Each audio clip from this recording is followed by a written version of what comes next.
我的天呐，用视频里这个方法能让你在更快的时间画一堆可爱的立体小人，在纸上画一只小鸭，然后把嘴上开个洞，中间放上气球，用胶带包裹住，你就得到了一个可爱的小黄鸭捏捏乐。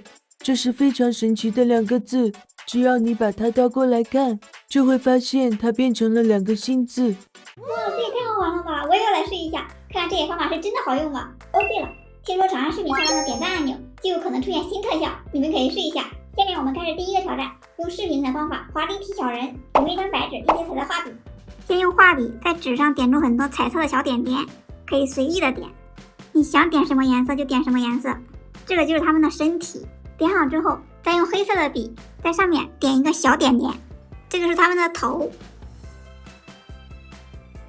现在头已经画好了，你也可以再用细一点的笔给它画上发型。这个发型是可画可不画。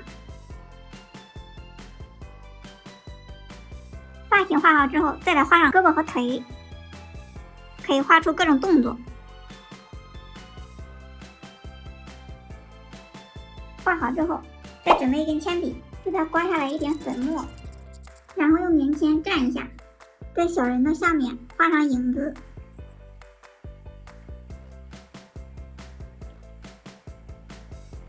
这样我们的立体小人就完成了，画的真的蛮快的耶！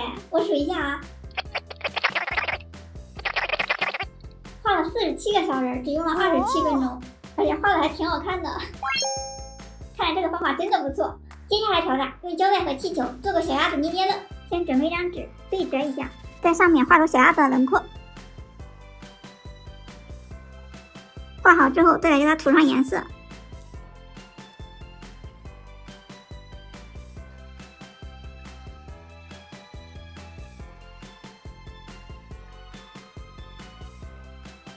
再用透明胶带把小鸭子粘住。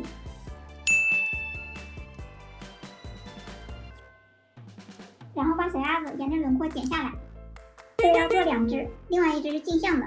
然后把气球里面装点水，用胶带给它包裹一下，前面包裹住，给它只留着一点点，这样一捏就能吐泡泡了。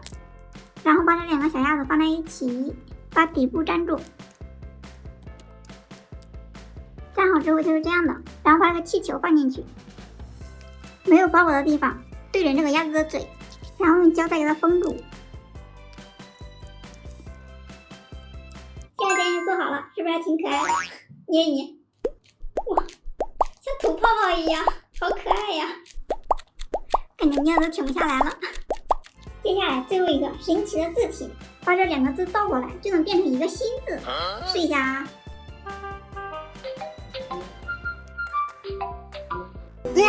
哇，真的耶！加油变成了成功，好神奇啊！